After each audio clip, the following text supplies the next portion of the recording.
나이덕 시인의 그 복숭아 나무 곁으로 보겠습니다. 네, 이 시 같은 경우에는 화자가 본인 스스로 가지고 있던 어떠한 타인에 대한 편견 어린 시선, 그리고 선입견을 가지고 바라보던 자신의 태도를 성찰하고 그 과정에서 얻은 깨달음에 대한 내용을 다루고 있는 작품인데요.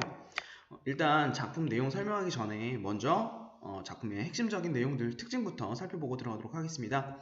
일단 기본적으로 이 작품 안에는 계속해서 뭐뭐 하였습니다 라고 하는 혹은 무엇무엇입니다 라는 경어체가 사용되었는데요. 여기서 이야기하고 있는 경어체는 다른 말로 높임 표현을 사용하고 있다라고 이야기해도 무방합니다. 그렇게 높임 표현을 사용함으로써 일단 기본적으로 따라오게 되는 말투가 있는데 바로 부드러운 어조가 사용되었다라는 말 따라올 수 있고요. 두 번째로 여성적인 어조가 사용되었다라는 말도 경어체 사용에 따른 효과로 보시면 좋을 것 같습니다. 그리고 기본적으로 화자 자신이 얻은 깨달음에 대해서 이야기를 하고 있다는 점에서 굉장히 성찰적인 성격을 지니고 있고, 그리고 자신의 내면을 솔직하게 이야기하는 고백적인 성격을 가지고 있다라는 점도 같이 보시면 도움이 될 것 같습니다. 네, 그리고 일단 제목에서 보시는 것처럼 복숭아 나무라고 하는 게 중심 제재가 되는데요. 이 복숭아 나무라고 하는 대상을 의인화하는 표현이 나타나게 돼요. 그래서 이 의인화를 통해서 화자가 전달하고자 하는 주제를 조금 더 효과적으로 전달하는 그러한 효과를 얻게 되고 있고요. 그리고 마지막 구절에 보시면 어순의 도치 내지는 도치법을 활용하여 여운을 형성하는과 동시에, 그리고 다시 한번 주제를 강조하는 그러한 효과를 거두고 있다라는 거 먼저 보시면 좋을 것 같습니다. 자, 이러한 내용이 본문 안에서 어떻게 나타나게 되는지 한번 정리해 보도록 하겠습니다. 자, 너무도 여러 겹의 마음을 가진 그 복숭아 나무 곁으로 나는 왠지 가까이 가고 싶지 않았습니다 라고 먼저 이야기하고 있는데요. 자, 먼저 가까이 가고 싶지 않았습니다 라고 하는 데서 경어체 사용 확인할 수 있고요. 자, 일단 너무도 여러 겹의 마음을 가진 복숭아 나무이다 라고 이야기하고 있죠. 일단 기본적으로 여러 겹의 마음을 가지고 있다라고 정리하는 부분은 타인이 가지고 있는 타인의 복잡한 심리를 상징한다라고 보시면 될 것 같아요. 예, 우리가 일반적으로 다른 사람의 속마음을 알 수 없는 것처럼 화자는 다른 사람의 마음을 알 수 없다라는 내용을 복숭아 나무가 여러 겹의 마음을 가지고 있다라는, 그렇죠, 의인화를 통해서 나타내주고 있는 거죠. 복숭아 나무가 마음을 가지고 있다라는 의인법을 통해서 타인의 복잡한 심리를 먼저 이야기하고 있는 거고요. 자, 그러한 마음 때문에 가까이 가고 싶지 않았다라고 이야기하고 있어요. 일단 기본적으로 가까이 가고 싶지 않았다라는 거는 화자가 거리감을 느끼고 있었다라는 걸 의미합니다. 자, 정리해보면 타인에 대한 화자의 생각은 저 사람은 굉장히 복잡한 심리 혹은 복잡한 내면을 가지고 있을 거야. 그러니까 별로 가까이 가고 싶지 않아. 그리고 혹은 친해지고 싶지 않아. 이래서 거리감을 느꼈다 라는 걸로 정리해 보시면 좋을 것 같아요. 자, 그리고 마저 보면 흰 꽃과 분홍 꽃을 나란히 피우고 서 있는 그 나무는 아마 사람이 앉지 못할 그늘을 가졌을 거라고 멀리로만 지나쳤을 뿐입니다 라고 이야기하고 있는데요. 자, 여기서 이야기하는 그 나무 역시나 복숭아 나무 되겠죠. 자, 흰 꽃과 분홍 꽃이라고 하는 두 가지의 속성을 한꺼번에 보여주고 있는, 그쵸? 그래서 이 흰 꽃과 분홍 꽃을 동시에 지니고 있다라는 걸 양면성을 지니고 있다라고 정리해 보셔도 좋을 것 같고요. 혹은 다양한 심리를 표현하고 있다라고 정리해 보셔도 크게 무방할 것 같아요. 다양한 심리를 보이고 있는 그 나무가 아마도 라는 점에서 화자의 추측이 드러나는 거겠죠. 네, 이건 팩트가 아니에요.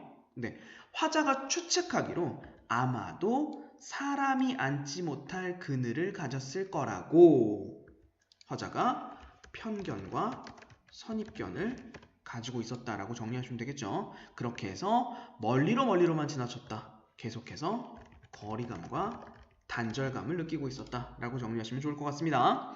자, 화자는 저 나무, 복숭아 나무를 보면서 저 나무는 아마도 굉장히 사람이 앉지 못할 그런 그늘을 가졌을 거야 라고 편견과 선입견을 가지고 거리감을 두었다는 거 일단 정리하시면 될 것 같고요.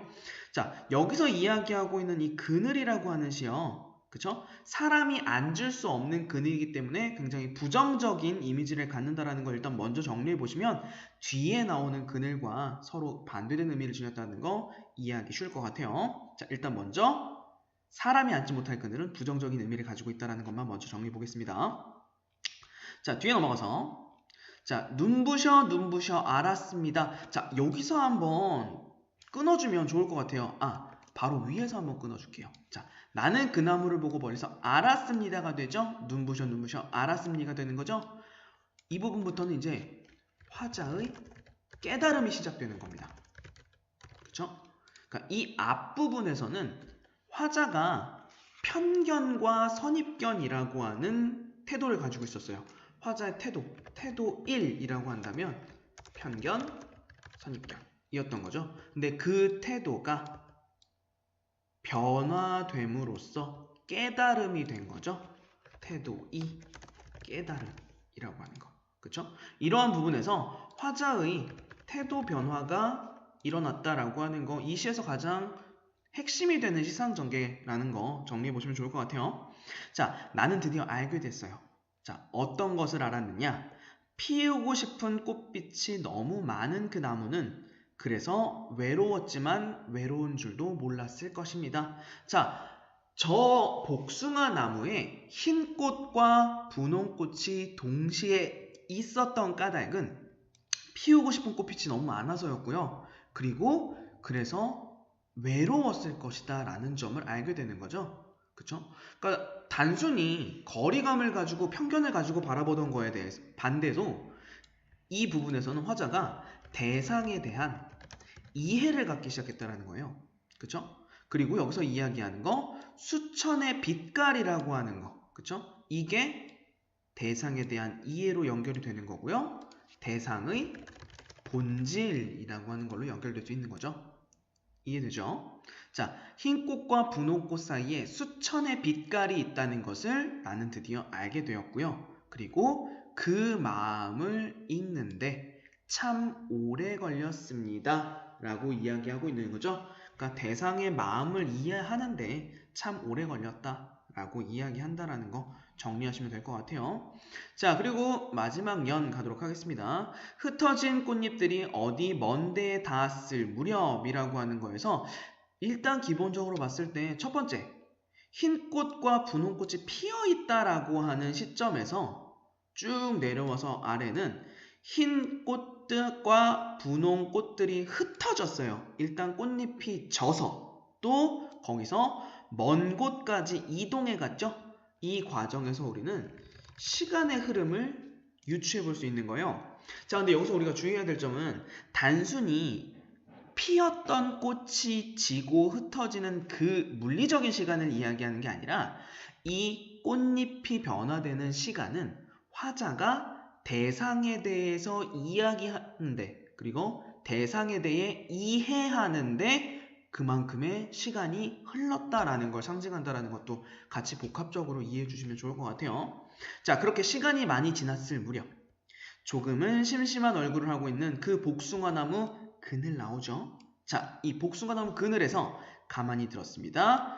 저녁이 오는 소리를 이라고 얘기했죠. 자, 여기서 그늘과 저녁에 제가 동그라미를 친 이유는 자, 앞에서 나왔던 그늘은 대상에 대한 편견과 선입견을 지니고 있는 부정적인 의미의 그늘이었어요. 하지만 이후 화자는 깨달음을 얻어서 대상에 대해서 이해하기 시작했고 대상의 본질을 파악하기 시작했어요. 그리고 나서 그 이후에 맞이하게 된 그늘과 저녁은 상징하는 바를 정리해보면 화합 내지는 이해, 공존, 그쵸? 이러한 내용을 담고 있는 긍정적인 이미지의 공간과 시간이 된다라는 거 정리해 보시면 될 것 같습니다.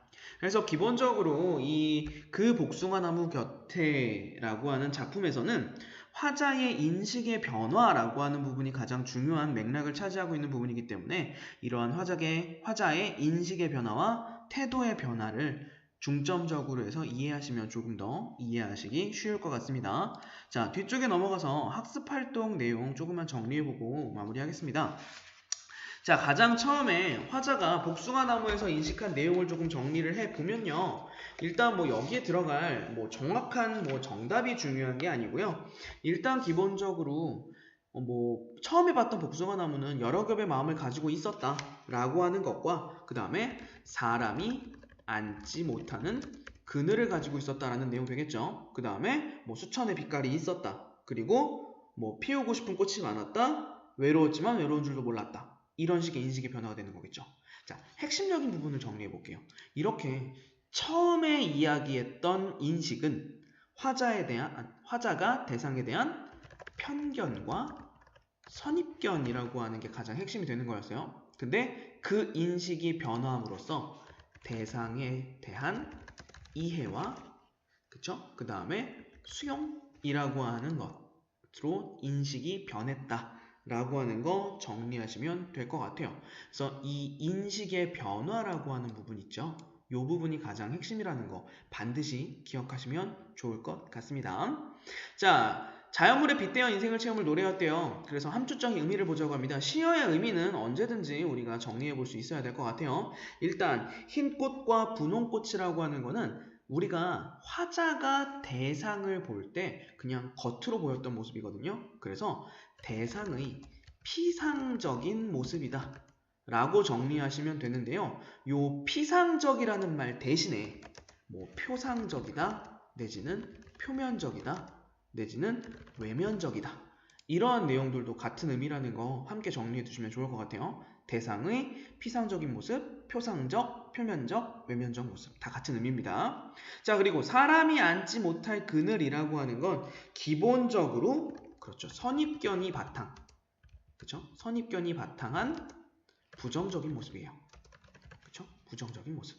이렇게 정리하시면 사람이 앉지 못할 그늘 일단 기본적으로 부정적인 거고요. 그 다음에 수천의 빛깔이라고 하는 건 다시 봤더니 오랜 시간에 걸려서 화자가 인식하게 된 대상의 본질이 되겠죠. 네, 이렇게 해서 화자가 피상적인 모습을 보고 선입견을 가지고 있었지만 대상의 본질을 발견하게 되는 요 시상전개 흐름에 따라서 이 부분도 역시나 시어의 의미 살펴봤다는 거 정리하시면 좋을 것 같습니다.